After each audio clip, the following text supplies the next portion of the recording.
CM Pawan Kalyan సొంత నియోజకవర్గం పిఠాపురంలో దళితులను ఎలివేస్తే ఆయన అస్సలు పట్టించుకోలేదని, ఇక దళితురాలైన హోంమంత్రి అనిత సైతం ఆ వైపే కన్నెత్తి చూడలేదని వైఎస్ఆర్సీపీ నేత మాజీ మంత్రి పేర్ని నాని ధ్వజమెత్తారు.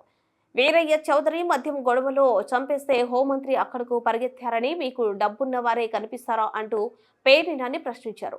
మీకు డబ్బున్న వారినే తప్పితే పేదలు సామాన్యులు దళితులను పట్టించుకోరా అని నిలదీశారు. ఇంతకంటే దిగజారిన దిక్కుమారిన ప్రభుత్వం మరొకటి ఉంటుందా అని పేర్ని నాని మండిపడ్డారు. తాడేపల్లిలోని వైఎస్ఆర్సీపీ కేంద్ర కార్యాలయం నుంచి మాట్లాడారు పేర్ని నాని. ఏపీలో కూటమి ప్రభుత్వానికి బిల్డప్ ఎక్కువ, బిజినెస్ తక్కువ అంటూ ఎద్దేవా చేశారు పేర్ని నాని. గతంలో తమ ప్రభుత్వ హయాంలో అప్పులపై విషయం ప్రచారం చేశారు ఎల్లో మీడియా. చంద్రబాబు, పవన్ కళ్యాణ్, పురంధేశ్వరి, నానాయాగి చేశారు. పెద్ద పెద్ద మేధావులకే చంద్రబాబు ఆర్థిక పాఠాలు నేర్పారన్నట్లుగా జాకిలతో లేపారని, ఇప్పుడు చంద్రబాబు 1,03,000 కోట్లు అప్పు నేరుగా తెచ్చారన్నారు. రాబోయే ఆదాయాన్ని కూడా చూపించి మరీ అప్పులు చేస్తున్నారని చెప్పని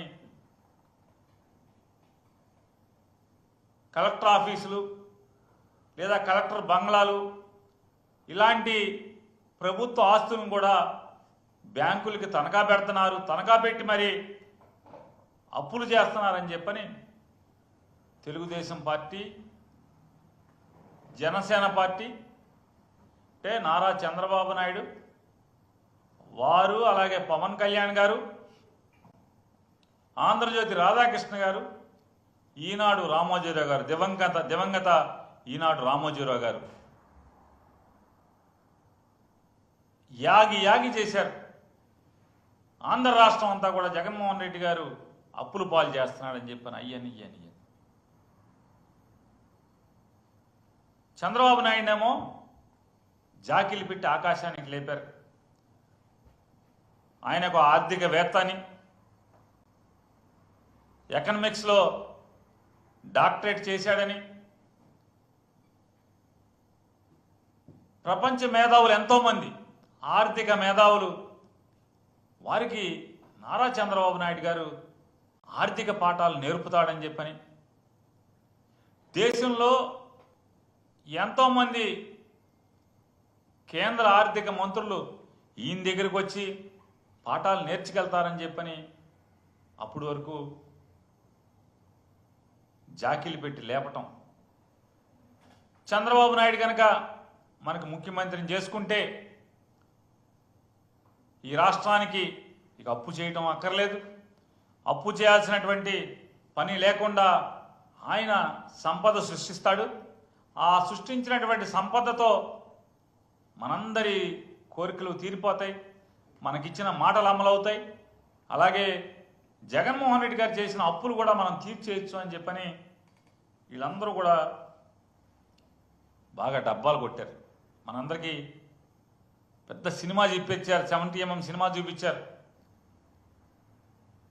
ప్రజలు ఈ ఆంధ్రజ్యోతి రాధాకృష్ణ గారు, దివంగత రామోజీరావు గారి ఇద్దరి రాతలను కానీ, లేదా వారి టీవీ ఛానల్లో మాటలను కానీ, లేదా చంద్రబాబు నాయుడు, లేదా ఆయన వత్తాసు పలికే పవన్ కళ్యాణ్ గారు, వీళ్ళందరి మోసపు మాటల్ని నమ్మినటువంటి ప్రజలు ఓట్లేస్తే ఇప్పుడేం చెప్తున్నారు, ఏం చేస్తున్నారు?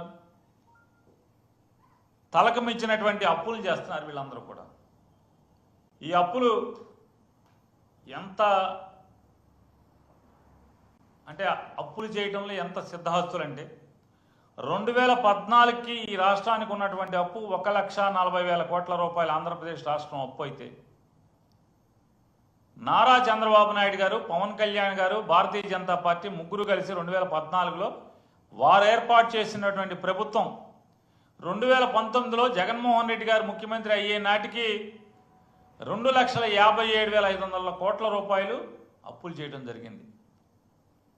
ఈ ముగ్గురు కలిసి నడిపినటువంటి ప్రభుత్వం 2,57,000 కోట్ల రూపాయలని పాతగా ఉన్నటువంటి 5 ఏళ్ల ముందున్నటువంటి 1,40,000 కోట్లకి ఈ అదనంగా చేర్చడం జరిగింది.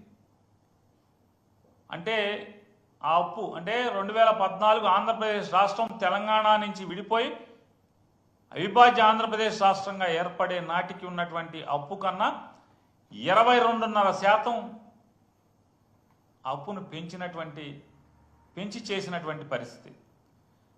మరి వీళ్ళందరూ కూడా యాగి చేసినటువంటి జగన్మోహన్ రెడ్డి గారి ప్రభుత్వంలో చేసినటువంటి అప్పు 3,32,000 కోట్ల రూపాయల అప్పు.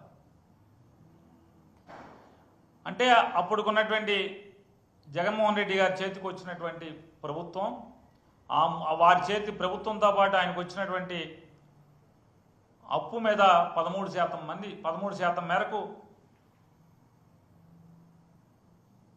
చేయటం జరిగింది. ఇవాళ కూటమి ప్రభుత్వం, చంద్రబాబు నాయుడు గారు ముఖ్యమంత్రిగా, పవన్ కళ్యాణ్ గారు ఉప ముఖ్యమంత్రిగా,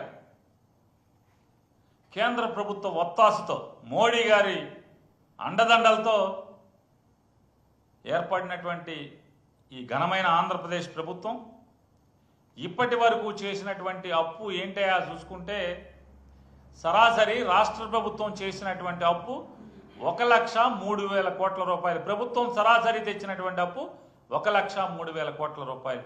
ఈ 1,03,000 కోట్ల రూపాయలు కాకుండా వివిధ కార్పొరేషన్ల ద్వారా తెచ్చినటువంటి అప్పు 44,000 పైచిలకు కోట్ల రూపాయలని రాష్ట్ర ప్రభుత్వ కార్పొరేషన్ల ద్వారా అప్పు తేవటం ద్వారా మొత్తం వీళ్ళు చేసినటువంటి అప్పు 1,47,000 కోట్ల రూపాయలు పైబడి. ఇంకా ఒక్క సంవత్సరం కూడా పూర్తవల, 12 మాసాలు పూర్తవకుండా, అంటే వీళ్ళెక్కి సంవత్సరం నిండకుండానే 1,47,000 కోట్ల పైబడి అప్పు ఈ రాష్ట్రానికి చేయటం జరిగిందనేది కూడా అందరికీ ఆశ్చర్యం గొలిపేటువంటి సంఘటన.